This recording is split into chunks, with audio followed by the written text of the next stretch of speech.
la! Your dream vacation to Turkey starts from ₹79,999 only with GT Holidays, South India's #1 travel brand. MP Developer launching Villa Vaibhavan October 4, 5 and 6 now at Sirseri and Kunratur. For booking call 7825806806. 1956 திருச்சியிலே ஒரு மாநாடு நடக்கிறது. திராவிட முன்னேற்ற கழகத்தினுடைய 2வது மாநில மாநாடு. முதல் மாநில மாநாடு சென்னையில் நடந்தது. அந்த 56 மாநாடு கழகத்தினுடைய வரலாற்றில் 2 முக்கியமான திருப்பு முனைகளை ஏற்படுத்தியது.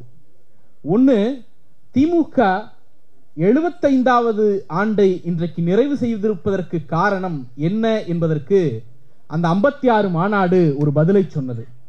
அது தேர்தலில் நிற்கலாமா வேணாமா என்கிற கேள்வியை மக்களிடம் கேட்டு ஓட்டு பெட்டி வச்சு மாநாட்டுக்கு வந்தவங்க எல்லாம் ஓட்டு போடுங்கன்னு சொல்லி அந்த ஓட்டெடுப்பின் அடிப்படையில் தேர்தலில் நிற்கலாம் என்கிற முடிவை அந்த மாநாட்டில் தான் கழகம் எடுத்தது. கழகம் இந்தியாவிலேயே ஒரு ஜனநாயக பேரியக்கம் என்பதை சொன்னது அந்த நிகழ்வு. இது ஒரு செய்தி. 2வது, நாவலர் அவர்களை தம்பி வா தலைமையேற்கவா என்று அழைத்ததும் அந்த மாநாட்டில் தான் பேரறிஞர் அண்ணா. இந்த 2 மாநாடும் 2 நிகழ்வும் நடந்த அந்த வரலாற்று திருப்பு முனையான மாநாட்டிற்கு அண்ணா அழைக்கிறார். இப்ப இன்னைக்கு செங்கல் நம்முடைய காஞ்சிபுரம் கூட்டத்திற்கு தலைவர் ஒரு கடிதம் எழுதி காஞ்சிபுரத்திற்கு வாங்கன்னு அழைத்தது போல, YMCA கூட்டத்திற்கு வாங்கன்னு தலைவர் கடிதம் எழுதி அழைத்தது போல 1956 திருச்சி மாநாட்டுக்கு வாங்கன்னு தலைவர் அன்னைக்கு அண்ணா தன்னுடைய தம்பிகளை அழைக்கிறார். அப்படி அழைத்த போது அண்ணா யார் பெயரில் அழைத்தார் என்று சொன்னால் அன்பில் அழைக்கிறார் என்று, அன்பில் அவர்களுடைய பெயரில் தான் அந்த மாநாட்டிற்கு பேரறிஞர் அண்ணா அழைப்பே விடுத்தார். அந்த அளவிற்கு இந்த இயக்கத்தோடு ஒன்றி போயிருக்கக்கூடிய ஐயா அன்பில் அவர்களுடைய வழித்தோன்றலாக, திராவிட இயக்கத்தின் வழித்தோன்றலாக இந்த நிகழ்ச்சியிலே அமர்ந்திருக்கக்கூடிய மாண்புமிகு அமைச்சர் அவர்களுக்கு வணக்கம். நான் திராவிட இயக்கத்தின் வழித்தோன்றல் என்று சொல்வது ஏதோ அர்த்தம் இல்லாமல் பொருள் இல்லாமல் போகிற போக்கில் அவர் இந்த இயக்கத்தினுடைய மாவட்ட செயலாளர் என்கிற அந்த அர்த்தத்தில் மட்டும் நான் சொல்லவில்லை. இப்போ திராவிட கழகம் சார்பா தமிழ்நாடு முழுக்க 1000 இடங்களில் தெருமுனை கூட்டங்கள் அறிவிச்சாங்க. என்ன சொன்னாங்க அப்படின்னா, சயின்டிபிக் டெம்பர், அறிவியல் மனப்பான்மையை வளர்ப்பதற்காக இந்த கூட்டங்களை நாங்கள் பயன்படுத்த போகிறோம் என்று திராவிடர் கழகம் அறிவித்தது. திராவிடர் கழகம் வீதிகளில் செய்து கொண்டிருப்பதை வானவில் மன்றம் என்கிற பெயரில் சத்தமே இல்லாமல் பள்ளிகளுக்குள் செய்து கொண்டிருப்பவர் நம்முடைய மாண்புமிகு அமைச்சர். அதனால் தான் சொல்லுகிறேன், வானவில் மன்றத்தினுடைய நோக்கம் அறிவியலை பரப்புவது. ஆக அவர் இந்த இயக்கத்தின் வழித்தோன்றல் என்பது அர்த்தம் பொதிந்த மிக கவனமாக பயன்படுத்தப்பட்ட ஒரு சொல். மாண்புமிகு அமைச்சர் அவர்களுக்கு வணக்கம். ஆக்சுவலா ஒரு ஃபேன் பாய் அப்படின்னு சொன்னா, நான் ஸ்கூல் டேஸ்ல இருக்கும் பொழுது விவாதங்கள்ல நம்ம ஆட்கள் வர உட்கார்ந்து இருக்கும் பொழுது எதிர்த்தரப்பு சத்தம் போட்டு பேசுறாங்க, நம்ம ஆட்களால பதில் சொல்ல முடியலன்னா நமக்கு கோபம் வரும், நமக்கு பயம் வரும், கை நடுங்கும், இதெல்லாம் இருக்கும்ல. ஆனால் விவாதத்தில் அமர்ந்திருக்கக்கூடிய ஒருவர் எதிர்த்தரப்பை துவம்சம் பண்றாருன்னா நமக்கு எவ்வளவு மகிழ்ச்சியா இருக்கும். அந்த மகிழ்ச்சியை என்னுடைய பள்ளி நாட்களில் கொடுத்தவர் அண்ணன் பரந்தாமன் அவர்கள். அதுக்கு என்ன அப்படின்னா, நான் சும்மா போற போக்கில் சொல்லல, பாராட்டுவதற்கு ஒரு பெரிய மனம் வேண்டும். இன்னைக்கு அவரும் விவாதங்களில் பங்கெடுக்கிறார், நானும் விவாதங்களில் ஒரு சில விவாதங்களில் பங்கெடுக்கிறேன். என்கிட்ட நீ நல்லா பேசுறப்பான்னு சொன்னா அது அரசியல்ல சாதாரண, அது ஒரு பெரிய விஷயம் இல்லை. ஆனால் யாரிடம் நான் ரீச் பண்ண முடியாதோ, யாரை நான் போய் தொடர்பு கொள்ள முடியாதோ அவர்களிடம் போய் அந்த தம்பி நல்லா பேசுவார் என்று பாராட்டக்கூடிய பெரிய மனதுக்காரர் அண்ணன் பரந்தாமன் அவர்களுக்கும், காலையில பொழுது விடிஞ்சு பொழுது போனா இந்த திட்டத்துக்குன்னே உங்க ஆத்தாப்ப ஒண்ணு பெத்துட்டு இருப்பானாடா என்று மிகப்பெரிய அளவுல தினசரி இந்த இயக்கத்திற்காக வசைகளை சுமந்து கொண்டிருக்கக்கூடிய அண்ணன் செந்தில்வேல் அவர்களுக்கும், எழுதுவதை ஒரு கடமையாக மட்டுமல்ல ஒரு தவமாக இந்த இயக்கத்திற்காக எழுதி குவித்துக் கொண்டிருக்கக்கூடிய அண்ணன் லெனின் அவர்களுக்கும், திராவிட இயக்கத்தினுடைய சொல்லேருளவர் அண்ணன் கோவி செலியன் அவர்களுக்கும், திருவிழா நடந்து கொண்டிருக்கிறது, திருவிழாவில் மேடையில் நிறைய பேர் இருக்கிறோம், திருவிழாவின் சிறப்பே கூட்டம் தான். இந்த நிகழ்வை ஒரு திருவிழாவாக மாற்றி காட்டியிருக்கக்கூடிய சென்னை மேற்கு மாவட்ட கழகத்தினுடைய செயலாளர் அண்ணன் சுற்றரசு அவர்களே, நிகழ்விலே பங்கெடுத்திருக்கக்கூடிய பகுதி கழக செயலாளர்கள் அண்ணன் அன்புதுரை அவர்களே, அண்ணன் வினோத் அவர்களே, வட்டக்கழக செயலாளர்களே, இங்க ஒரு 350 பேருக்கு மேல இருக்கிறீங்க. ஒவ்வொருத்தருடைய பெயரையும் என்னால் சொல்லி அழைக்க முடியும். நேரம் கருதி அனைவருக்கும் வணக்கம் என்று சொல்லி நேரடியா விஷயத்துக்கு வந்துடலாம். கவிதை மலைன்னு ஒரு புத்தகத்தை வெளியிட்டு இருக்கிறோம். தலைவர் கலைஞர் அவர்களுடைய நூற்றுக்கணக்கான கவிதைகள், 2வது தொகுப்புல மட்டும் 188 கவிதை இருக்கு. ஆயிரக்கணக்கான கவிதைகளை 3 தொகுதிகளாக தொகுத்து வெளியிட்டிருக்கிறோம். தலைவர் கலைஞர் முதலில் கவிதை எழுதிய போது அவருக்கு வயது 14. ஓடி வந்த இந்தி பெண்ணை கேள், நீ நாடி வந்த கோடையுள்ள நாடு தல்லவே என்று அவர் கேட்ட போது 14 வயதுல அவர் கேட்டார். 1938 16 வயதுல இந்த கவிதை எழுதப்பட்டது. 38 அவர் எழுதிய கவிதை கொஞ்சம் கொஞ்சமாக நிறைய கவிதைகள் எழுதி முதலாக தலைவர் கலைஞர் ஒரு கவிதை நூலை வெளியிட்ட போது அவருக்கு வயது 20. அந்த ஆண்டு 1944. 1944 கலைஞருடைய முதல் கவிதை புத்தகம் வந்தது. 2024 கலைஞருடைய நூற்றாண்டு விழாவை கொண்டாடி முடித்துவிட்டு கலைஞருடைய முழுமையான கவிதையை நாம் தொகுத்து வெளியிட்டிருக்கிறோம். கலைஞருடைய முதல் கவிதைக்கும் கலைஞருடைய முழுமையான தொகுப்பிற்கும் இடையிலே 80 ஆண்டுகள். இந்த 80 ஆண்டுகள் என்பது சாதாரணமானது அல்ல. 80 ஆண்டுகளில் தமிழ்நாட்டில் நடந்த அத்தனை சமூக அரசியல் மாற்றங்களையும் இந்த 3 தொகுதிகளை நீங்கள் படித்தால் கவிதை வடிவில் தமிழ்நாட்டினுடைய அரசியல் வரலாற்றை, தமிழ்நாட்டினுடைய சமூக வரலாற்றை உங்களால் புரிந்து கொள்ள முடியும் என்று சொன்னோமானால் அந்த பெருமை தலைவர் கலைஞரை தாண்டி வேறு எந்த தலைவருக்கும் இருக்காது. இந்த புத்தகத்தினுடைய ஆக்கப்பணிகள் குறித்து, ஏன்னா அண்ணன் கவிதை மலையை ஒரு மலையாக, இடியாக, மின்னலாக பொழிந்து விட்டு போய்விட்ட பிறகு கவிதையை பத்தி நான் பேசினேன்னா டம்மி ஆயிடுவேன். அதனால அந்த கவிதைக்குள்ள நான் போகல. 2 விஷயம். ஆக்சுவலா இந்த புத்தகத்தினுடைய ஆக்கப்பணிகள்னு ஒண்ணு இருக்குல்ல, இந்த நூலை வடிவமைக்கணும்னா கலைஞர் முதல் முறையாக அப்பா கௌராவை அழைத்து இந்த மாதிரி கவிதை மலை போடணும் அப்படின்னு சொன்ன போது எல்லாம் ரெடி பண்ணியாச்சு. புக்கை கொண்டு போய் கொடுக்குறாங்க. அப்ப இந்த பைண்டிங் அட்டை இருக்குல்ல, இந்த அட்டை எனக்கு பிடிக்கல மாத்து அப்படின்னு சொல்றாரு. உடனே இவங்க வேறொரு அட்டையை போட்டு போறாங்க. அந்த அட்டையும் பிடிக்கல மாத்து. இப்படி ஒரு 4 முறை தொடர்ச்சியாக புத்தகம் எல்லாம் ரெடி ஆயிடுச்சு, வெளியீட்டு விழாவுக்கு தேதி கொடுத்தாச்சு, ஆனா அட்டை இன்னும் கன்ஃபார்ம் ஆகல. தொடர்ந்து மாத்திட்டே இருக்கிறாங்க. கலைஞர் கடைசியா அவரே ஒரு நாள் கூப்பிட்டு பில் கிளின்டனுடைய வாழ்க்கை வரலாற்று புத்தகத்தை கையில எடுத்து, இந்த புத்தகத்தினுடைய அட்டையை பாருங்க, அட்டைக்கு உள்ள ஒரு மடிப்பு வச்சு அதுல குறிப்பு எழுதியிருக்கிறாங்க, இந்த மாதிரி அட்டை வேணும் என்று கேட்டாராம். நீங்கள் யோசித்து பாருங்கள், 2 செய்தி இருக்கு அதுல. ஒண்ணு, தமிழ்நாட்டில் வெளிவந்த எந்த புத்தகத்திலும் அந்த மாதிரியான ஒரு வடிவமைப்பு கிடையாது. ஒரு எழுத்தாளன் உள்ள என்ன எழுதியிருக்கிறதுங்கிறத தான் கவனமா இருப்பான். ஆனா அட்டை எப்படி வரணும் என்பது வரைக்கும் மிக நுணுக்கமாக கவனமாக இருந்த தலைவர், ஒரே தலைவர் கலைஞர் மட்டும்தான். அது அல்ல செய்தி. பில் கிளின்டனுடைய வாழ்க்கை வரலாற்றை அந்த புத்தகம் வந்தவுடனேயே படித்து முடிக்கக்கூடிய அளவிற்கு தீவிர வாசிப்பாளராக தலைவர் கலைஞர் இருந்தார். ஏதோ இங்க இருக்கக்கூடிய யாரோ ஒருவருடைய வாழ்க்கை வரலாறு அல்ல. அந்த வாழ்க்கை வரலாற்று புத்தகத்தில் இருக்கக்கூடிய வடிவமைப்பு ஏன் நூலுக்கு வேணும்னு கேட்கக்கூடிய ஆற்றல் கலைஞரிடம் இருந்தது. அதுல 2 இன்னோவேஷன், எல்லாவற்றிலும் புதுமை இருக்கணும்னு நினைச்சார். தொல்காப்பிய பூங்காவுக்கு கலைஞர் உரை எழுதுறார். தொல்காப்பிய பூங்காவுக்கு உரை எழுதிய அதே கலைஞர் தான் ட்விட்டர்ல 144 வார்த்தைக்கு ஷார்ட் ஃபார்ம்ல எழுதினாரு. 2000 வருடத்திற்கு முன்பு இருந்த ஒரு தமிழ் மொழியை திருத்திய கலைஞர் 144 எழுத்துக்களுக்குள்ள தன்னுடைய அரசியல் கருத்தை சொல்லுவதற்கு ட்விட்டர்லயும் உட்கார்ந்தார். இன்னைக்கு எங்களால 144 கேரக்டருக்குள்ள சொல்ல முடியலன்னு சொல்லி சப்ஸ்கிரிப்ஷன் போட்டு ட்விட்டர் லாங் ஃபார்ம் வாங்கி வச்சிருக்கோம். பத்தல 144 வார்த்தைக்குள்ள பத்தல அப்படின்னுட்டு அவர் ட்விட்டர்ல ஷார்ட் ஃபார்ம்ல 144 வார்த்தைகளுக்குள்ள தமிழ்நாட்டின் அரசியலை தீர்மானித்துக் கொண்டிருந்த போது வயது 90 வயது.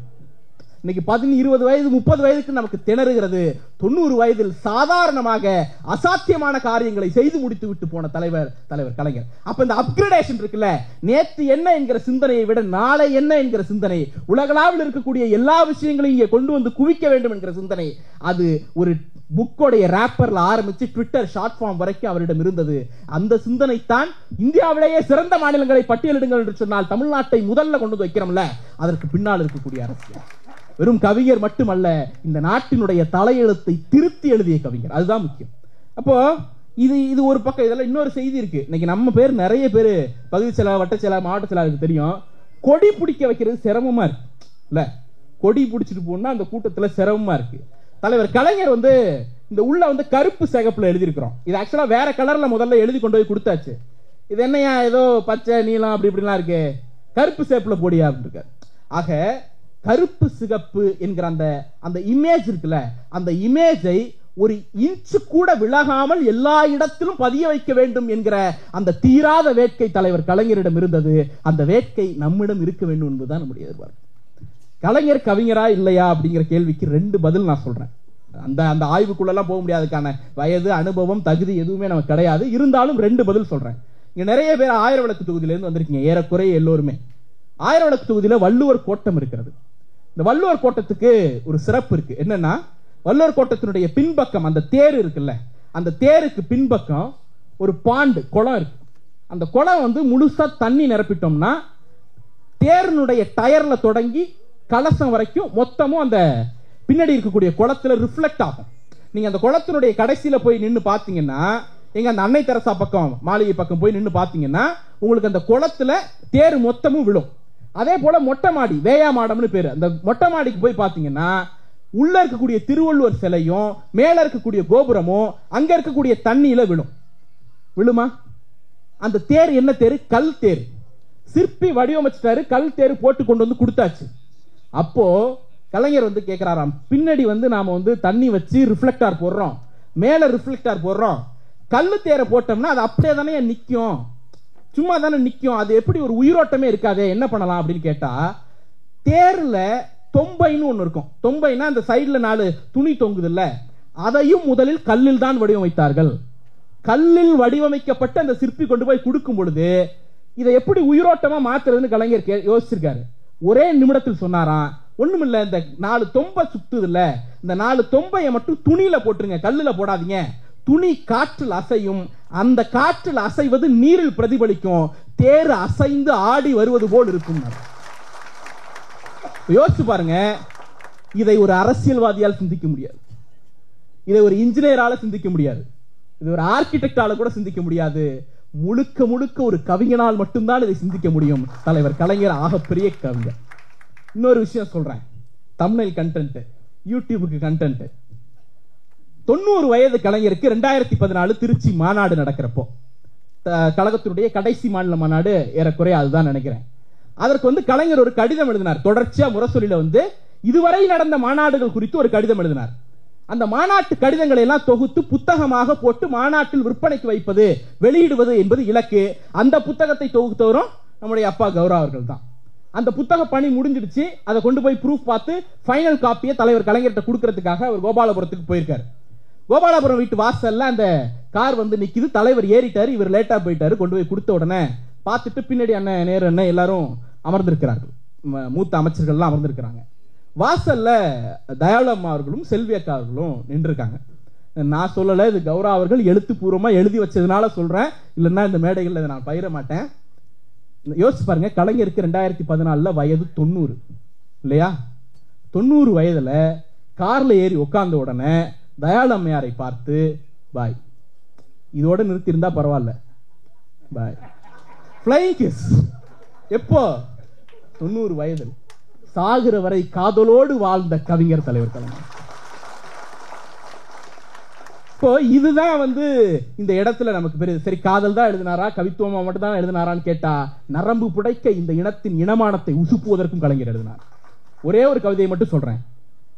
ஆகஸ்ட் 15 சுதந்திரம் பிறந்த நாள், செப்டம்பர் 15 தமிழனுக்கு சுவாசம் பிறந்த நாள், செப்டம்பர் 17 சொரணை பிறந்த நாள், அதே நாளில் சூடும் பிறந்ததாலே கழகம் பிறந்த நாள், நாமும் பிறந்தோம். அப்போ தமிழ்நாட்டின் தன்மானத்தை, சூட்டு சொரண இதையெல்லாம் மீட்டெடுப்பதற்காக உருவாகி வந்த இயக்கம் இந்த இயக்கம். உருவாகி வந்த தலைவர் தந்தை பெரியார், தலைவர் அறிஞர் அண்ணா, அந்த வழியில் வந்த இயக்கம் தான் திராவிட முன்னேற்ற கழகம் என்பதை 3 வரி கவிதையில் சொல்லி முடிக்கக்கூடிய ஆற்றல் கலைஞர் ஒருவரிடம் தான் இருந்தது. அடுத்து எனக்கு அண்ணா பத்தி சொன்னாங்க, ரொம்ப நேரம் எடுத்துக்க மாட்டேன், சுருக்கமாக அண்ணா பற்றி சில செய்திகளை மட்டும் சொல்லிட்டு விடைபெறலாம். ஒண்ணு, நம்முடைய மேனாள் எம்பி ரா செலியன் நம்மிடம் ஒரு ஸ்டால்வாட் ஒரு எம்பி இருந்தாங்க. செலியன் அவர்கள்ட்ட போய் அண்ணா நூற்றாண்டு கட்டத்தில் ஒரு கடிதம் கேட்கிறாங்க, அண்ணா பத்தி ஒரு கட்டுரை எழுதி கொடுங்கன்னு கேட்கிறாங்க. அதுக்கு அண்ணா குறித்து அவர் எழுதுறார். என்ன எழுதுறாருன்னா, அண்ணா ஒரு இயக்கத்தின் தலைவர். அண்ணா யாருன்னு கேட்கும்போது அவர் சொல்றார், அண்ணா ஒரு இயக்கத்தின் தலைவர்.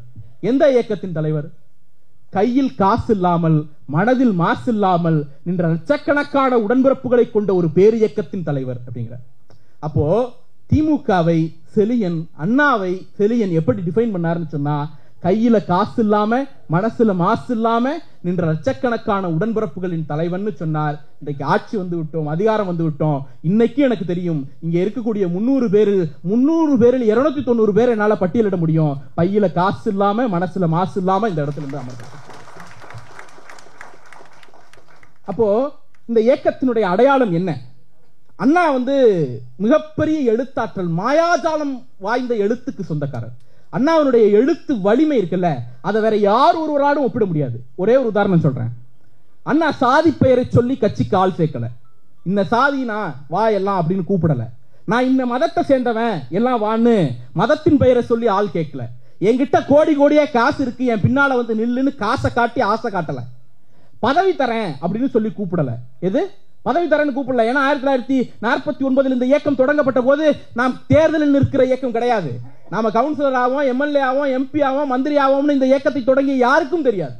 அப்ப பதவி கொடுக்கிறேன் அப்படின்னு சொல்லி கூப்பிடல, பெயர் கிடைக்கும் வான்னு கூப்பிடல, புகழ் கிடைக்கும் வான்னு கூப்பிடல. இப்படி எதை சொல்லியும் கூப்பிடவில்லை. அண்ணா ஒன்றே ஒன்றைத்தான் சொல்லார், கொள்கையை சொல்லி கூப்பிட்டார். அந்த கொள்கையை சொல்லி கூப்பிட்ட காரணத்தினால தான் எமர்ஜென்சியை எதிர்கொண்டோம். ராஜீவ் படுகொலைக்கு பின்பு படாத கஷ்டத்தை எல்லாம் பட்டோம். இப்படி ஆட்சி அதிகாரம் இல்லாத போதும் இந்த நாட்டில் ஒன்றிணைவோம் வா என்று உலகத்திற்கு பாடம் சொல்லக்கூடிய ஒரே இயக்கமாக திராவிட முன்னேற்ற கழகம் இருக்கிறது. கோவிட் நடந்ததுல என்ன நடந்துச்சு? எல்லாம் உயிருக்கு பயந்து கையில பிடிச்சிட்டு ஓடிக்கொண்டிருந்த போது ஒன்றிணைவோம் வா என்று வீட்டை விட்டு வீதிக்கு வந்து உயிரை கொடுப்பதற்கு துச்சமாக நினைத்தார்களே, அந்த இயக்கத்தை சேர்ந்தவர்கள் திராவிட முன்னேற்ற கழகத்துக்காரர்கள். அது என்ன காரணம்? அண்ணா என்ன சொல்லி அழைத்தார்? பேரு, புகழ், பெருமை, காசு, பணம், பதவி, சாதி, மதம் எதை சொல்லியும் அழைக்கவில்லை, கொள்கையை சொல்லி அழைத்தார். பம்மலுக்கு பக்கத்துல ஒரு கூட்டம் நடக்குது. கூட்டத்தில் வந்து காங்கிரஸ்காரர்கள் கல் வீசுகிறார்கள். அன்னைய காங்கிரஸ், ஏன்னா அரசியல் கவனமா பேசணும். அன்னைய காங்கிரஸ் கல் வீசுறாங்க. கல் வீசின உடனே எதிர்த்து திருப்பி நம்ம ஆள் சும்மா இருவானா, சும்மா எடுத்து வீசுறான். 2 பஸ்ஸுடைய கண்ணாடி உடைந்து விடுது. காமராஜர் அது ஒரு பெரிய அரசியலாக மாற்றுகிறார். ஐயோ திமுக காலிகள் பஸ் கண்ணாடி உடைச்சிட்டா அப்படின்னு பெரிய அளவுல பிரச்சனையாக்குறார்கள். அப்போது அண்ணா சொன்னார், எதிர்க்கட்சிகள் எல்லாம் சொல்லுகிறார்கள் நம்முடைய தோழர்கள் கல்வீசினர்கள் என்று சொல்லுகிறார்கள், கலவரம் பண்ண முயற்சி பண்ணீங்கன்னு சொல்றாங்க. அப்படி யாரேனும் செய்திருந்தால் அவர்களை என் உடன்பிறப்பாக ஒரு நாளும் நான் மதிக்க மாட்டேன் என்று சொல்லிவிட்டு அடுத்த வார்த்தை சொல்லுகிறார், சாகத்தான் அழைக்கிறேன் உன்னை. நம்மில் 4 பேர் செத்து போயிருந்தான்னு சொன்னா நான் அழுதுட்டு போயிடுவேன். நீ கல்வீசி இன்னொருத்தன் செத்தான்னு சொன்னா வாழ்நாளுக்கும் அது எனக்கு கரைன்னு சொன்னார். சாகத்தான் அழைக்கிறேன் உன்னை என்று அண்ணா சொன்ன பிறகு திரண்ட கூட்டம் உங்களுடைய தாத்தாவும் என்னுடைய தாத்தாவும்.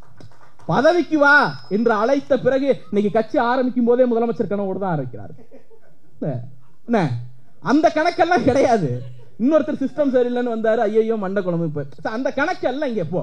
பதவி, வெறி, வாய்ப்பு எதுவுமே இல்லாத போது சாக அழைக்கிறேன்னு சொன்ன பின்னால் அவர் பின்னால் திரண்ட கூட்டம் இந்த கூட்டம் என்று சொன்னால் அதுதான் அண்ணாவுடைய வலிமை. அண்ணா என்ன சாதித்து காட்டினார்? எளிய மனிதர்களை கொண்டு எளியவர்களுக்கான அரசியலை சாத்தியப்படுத்தி காட்டினார்.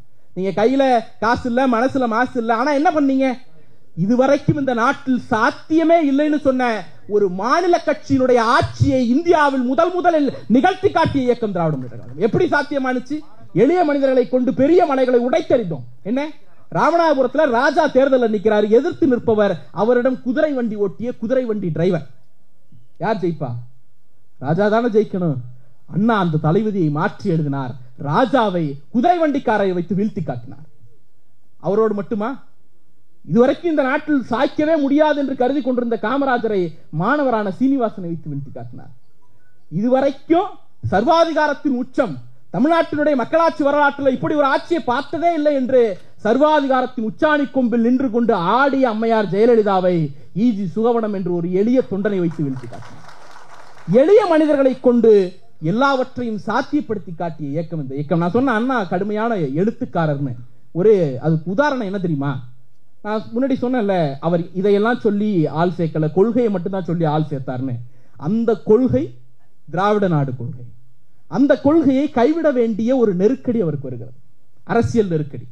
கைவிடலன்னா கட்சி போயிடும், கைவிட்டோம்னா அவன் காசுக்கு வரல, பதவிக்கு வரல, இந்த கொள்கைக்காகத்தான் வந்தான், அவன்லாம் போயிடுவான். இந்த நெருக்கடியை அண்ணா எப்படி எதிர்கொண்டார்? ஒரே கேள்விதான். எப்படி எதிர்கொண்டிருப்பார்? கூட்டம் போட்டாரா, பேசினாரா, வீதிக்கு வீதி நடந்து பேசினாரா? அதெல்லாம் தனி. எண்ணி துணிக கருமம் என்று ஒரே ஒரு புத்தகம் எழுதினார். அந்த ஒரு புத்தகம் கட்சியையும் காப்பாற்றியது, தொண்டர்களையும் காப்பாற்றியது, மாநில சுயாட்சி என்கிற கொள்கை வழியாக இந்த இயக்கத்தின் கொள்கையையும் காப்பாற்றியது. அப்ப இதுதான் அடிப்படையாக இருக்கிறது. நீங்கள் யோசித்து பாருங்க, எதுக்கு இந்த ஸ்ட்ரென்த்? இன்னைக்கு ஈவினிங் வந்து பொதுக்கூட்டத்துக்கு முடிச்சுட்டு எல்லாம் போக போறீங்க இங்க காஞ்சிபுரத்துக்கு. 75 ஆண்டு காலம் ஒரே சின்னம், ஒரே கொடி, ஒரே தலைமை என்கிற அடிப்படையில் எத்தனையோ பிளவுகள் வந்த பிறகும் நாமெல்லாம் உறுதியோடு நிற்கிறோம் என்று சொன்னால் என்ன காரணம்? அரசியலா, அதிகாரமா? அதெல்லாம் கிடையாது. இது அண்ணன் தம்பி உறவு. இது அண்ணன் தம்பி உறவு. இங்க இருக்கக்கூடிய எல்லோரையும் அண்ணன் என்றுதான் நான் அழைக்கிறேன், எல்லோரும் என்னை தம்பி என்றுதான் அழைக்கிறார்கள். தோழர் என்பது அரசியல் சொல். ஆமா, நண்பன் என்பது அரசியல் சொல். எல்லாம் எங்க வரைக்கும்? தோழர் என்று சொன்னாலும் நண்பன் என்று சொன்னாலும் வீட்டு வாசலுக்கு வெளியில தானே. வீட்டுக்குள்ள தோழரோ நண்பரோ இருக்க போறது இல்ல. வீட்டுக்குள்ள இருக்க போறது அண்ணனும் தம்பியும் தான்.